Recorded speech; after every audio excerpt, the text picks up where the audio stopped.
The Joe Rogan Experience. Let's establish your position, Alex, on COVID. What is your position on this? Sure. So people accuse me of being a COVID denialist, or I don't think it's real. I don't think anyone dies from it. That's all nonsense, Joe. Yeah. COVID is real. It it emerged from. We can talk about where it might have emerged from earlier this year, maybe in late 2019. It's killed a lot of people. It's contagious, and it's been a problem this year. It's been a significant problem. Yeah. It is not worthy of the response that we have had to it. I believe lockdowns have been a mistake, and we can go into all of it, but we have overreacted in an extremely dangerous way this year. I believe we've overreacted as well. And I think that in particular, one of the things that disturbs me the most is that there's been no accounting for the damage that has been done by forcing people to shut down their businesses. And the only thought has been making sure that the ICU beds are open and that, somehow or another people are able to get treatment for this. I've openly criticized the fact there's been no discussion whatsoever about getting healthy. Like this, no one's encouraging you because they're worried about being called a fat shamer or some other nonsensical term. Well, I think it's much worse than that, because if you remember back in March, we were told 15 days to slow the spread. Let's not have the hospitals be overrun. And at some point, maybe it was in April, maybe it was in May, somehow this became no one can ever get sick and die from COVID. It is wrong that this disease exists, and we have to do everything to stop it, no matter what the consequences. And you mentioned businesses. Businesses are important, but to me, what's even more important is what we're doing to our kids. Yeah. What we've done with school closures, what we've done with normalizing the idea that being outside with your friends is dangerous. We are screwing over our kids in the worst possible way. Well, I think we had an idea of what COVID was going to be. I don't know. I certainly did for the first few weeks. I was like, this is going to kill everybody. I thought it was going to kill like 10% of the population. I was really worried about it. Yeah. I remember being in the supermarket stocking up and thinking, Jesus Christ, like this feels so crazy. But I also remember thinking it was going to last 2 weeks. Yep. And now here we are, still reacting this way. We're now deep into January, or deep into December, almost into January. Yep. A lot of my friends were caught it, including young Jamie over here. Jamie beat it in a day. Tony Hinchcliffe has it now. He was sick yesterday, and today feels good. I mean, this is the case with so many people. Yes. Whereas if they got the flu, I know a lot of the same people that have got the flu, they were knocked down into the dirt for 3 or 4 days, maybe a week, maybe 2 weeks. It's different than we thought it was going to be, but we're still reacting like it was the same thing. And then there's this fear porn that everybody likes to peddle. It's this weird thing where everybody wants to think that, if you catch it, you have a 10% chance of dying or the sky is falling. And it's weird how people want to pretend that it's still what it used to be. And they want to say, you should think about this because 300,000 Americans have died. And you want to go, stop. No. 300,000 Americans have died from COVID that also had a lot of other stuff.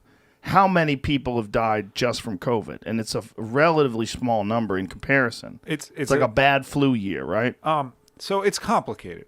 Here's the thing, and I don't know if you this is, as I said, I got all this stuff for you, but the booklets, especially the first one, which is about death counting. How we count a COVID death.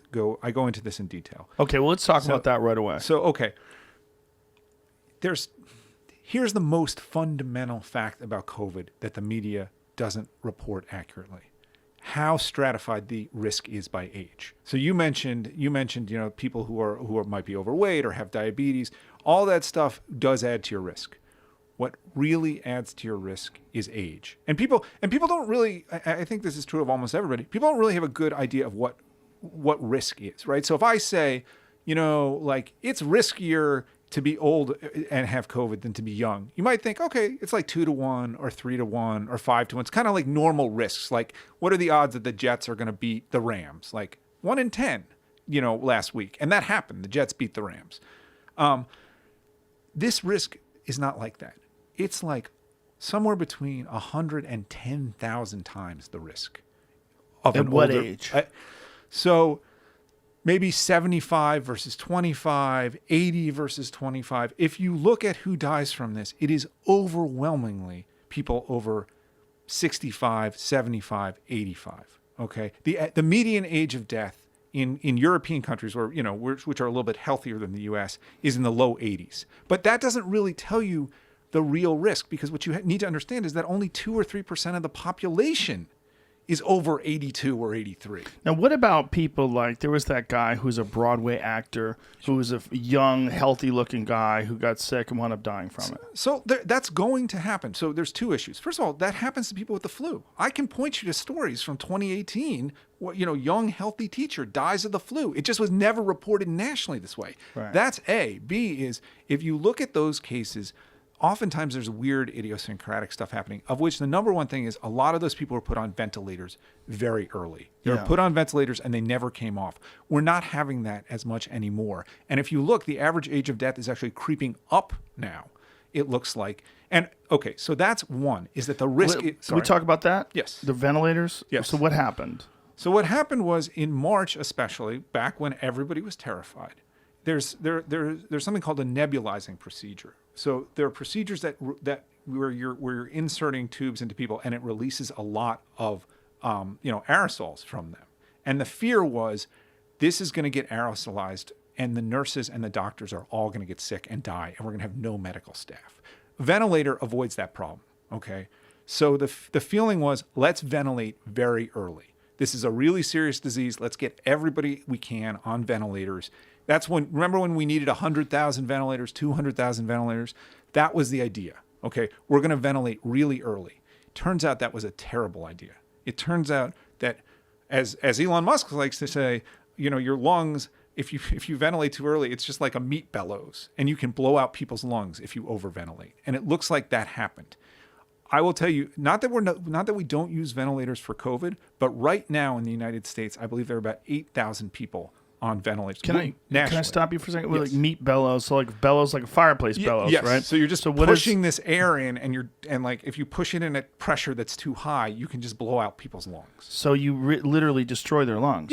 Yes, we did that with people, and it became clear. It became pretty clear pretty early on, and they tried to stop doing it, and they have stopped doing it. So that's why they were saying that 80% of the people they put on ventilators wound up dying.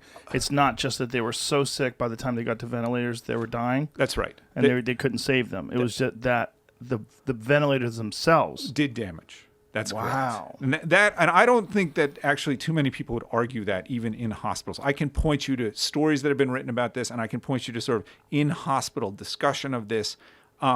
Again, there is a role for ventilators for people who really cannot breathe on their own. But this early ventilation that we used back in March and April killed people. And some of the people it killed are people who were younger, who probably would have survived. My friend Michael Yo was young when he got it, and he was really beaten down. He did a lot of traveling. He flew to New York. He did morning radio, the whole deal, flew back, drove to Vegas, visited his family, and then drove home that night, and then did a bunch of auditions in L.A., and then got sick, real sick. His doctor didn't put him on a ventilator because he said, if I put you on a ventilator, your lungs are going to stop working, and you're going to die. And he's okay today because of that. Yep. But he's a young, healthy, robust guy, and he got it and almost died. I mean, he was really, really sick for about 2 weeks. But he recovered, yes, right? He did. So again, we're not saying this disease isn't real, and we're not saying that some people, unfortunately, aren't going to have these bad reactions to it. But back in March, maybe he gets put on a ventilator and maybe he dies. Well, he got it very early. So that was so he was fortunate. He had a doctor who was smart. Yeah. Catch new episodes of the Joe Rogan Experience for free only on Spotify. Watch back catalog JRE videos on Spotify, including clips. Easily, seamlessly switch between video and audio experience. On Spotify, you can listen to the JRE in the background while using other apps and can download episodes to save on data cost, all for free. Spotify is absolutely free. You don't have to have a premium account to watch new JRE episodes. You just need to search for the JRE on your Spotify app. Go to Spotify now to get this full episode of the Joe Rogan Experience.